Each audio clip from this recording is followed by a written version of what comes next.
Have you ever heard of the Flatwoods Monster? It's one of America's strangest and most terrifying unsolved mysteries. The story begins on a clear night, September 12, 1952, over the small town of Flatwoods, West Virginia. Dozens of people across 3 states reported seeing bright, fiery objects streaking across the evening sky. For most, it was just a meteor shower.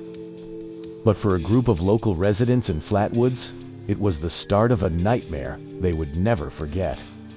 It all started with a group of young boys playing football as dusk settled in. Brothers Ed and Freddie May, along with their friend Tommy Heyer, witnessed a bright, pulsating object blaze across the sky and appear to crash land on a nearby hillside, owned by a local farmer named G. Bailey Fisher. The boys, convinced they had just seen a flying saucer go down, were terrified but also incredibly curious. They ran home to tell Ed and Freddie's mother, Kathleen May. Kathleen, a local beautician, was skeptical at first, but the boys' panicked excitement was convincing. She decided to investigate with them. Before heading out, they made a stop to pick up Eugene Lemon, a 17-year-old National Guardsman, hoping his military experience would be useful. Lemon brought his dog along for the journey. As they set out, 2 more local boys, Neil Nunley and Ronnie Shaver, joined the group, along with another child, bringing the total to 3 adults and 7 children, all heading into the growing darkness toward the supposed crash site. As they climbed the hill, the air grew thick and heavy with a strange, metallic odor that burned their nostrils and throats. It was like a sickening, sulfurous mist. The dog, which had run ahead, suddenly started barking ferociously before tucking its tail between its legs and fleeing back past the group in terror. A few steps further, Eugene Lemon spotted a strange, pulsating red light glowing from the top of the hill. It wasn't a fire. It was a rhythmic, pulsing glow, as if coming from a beacon. Lemon raised his flashlight to get a better look, and the beam cut through the thick, acrid fog. What it illuminated froze them all in their tracks. There, perched in the branches of a large oak tree, was a creature unlike anything they had ever seen or imagined. It was enormous, at least 10 feet tall. Its head was shaped like an ace of spades, and from within this bizarre, hood-like shape, 2 huge, non-human eyes glowed with a fiery orange-red light that seemed to pierce the darkness. The creature's body appeared to be a dark greenish-black, draped in pleated folds that looked like a metallic skirt or armor.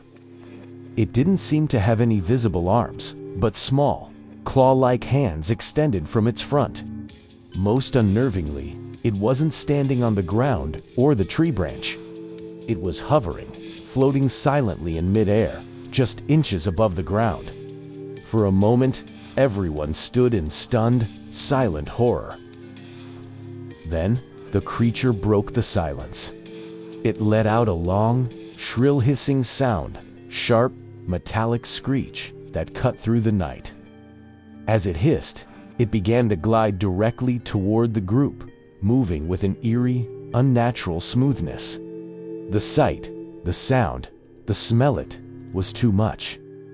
The group's paralysis broke, and pure panic took over. They screamed, turned, and scrambled down the hill, stumbling over each other in a desperate race for their lives. They didn't stop running until they reached the Mays' home, where they frantically called the sheriff. In the hours and days that followed, the witnesses suffered from intense nausea, vomiting, and irritation of the throat and nose, symptoms consistent with exposure to a chemical agent like mustard gas. Sheriff Robert Carr and a local reporter, Elise Stewart Jr., went to investigate the site later that night. They reported finding a lingering, sickening odor, but the creature itself was gone. However, they did discover strange tracks on the ground and an odd, gummy substance left on the grass. The story exploded. News of the Flatwoods Monster, or Phantom of Flatwoods, spread like wildfire across the country. The U.S. Air Force even opened an official investigation under Project Blue Book, its program for studying UFO phenomena. Their official explanation?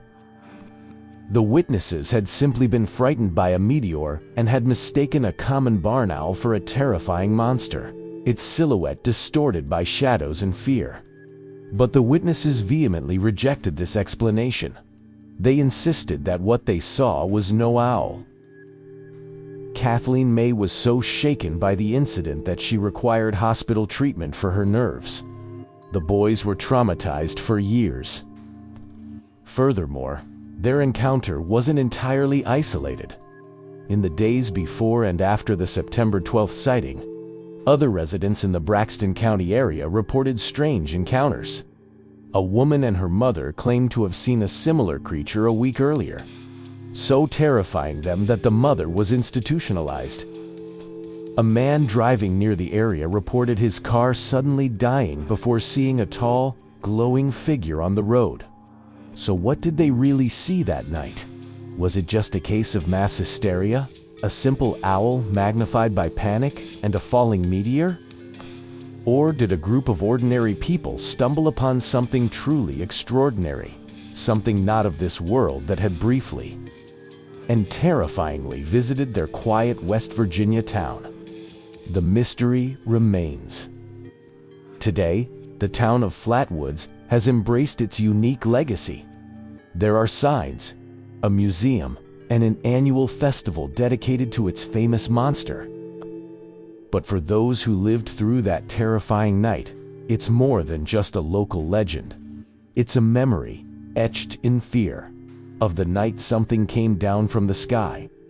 And on foggy nights in the hills of West Virginia, some say you can still feel something watching from the shadows. What do you think happened in Flatwoods? Let me know your theories in the comments below. And if you've ever had a strange or unexplainable encounter, I'd love to hear about it. Thanks for watching, and don't forget to like and subscribe for more dives into the unknown.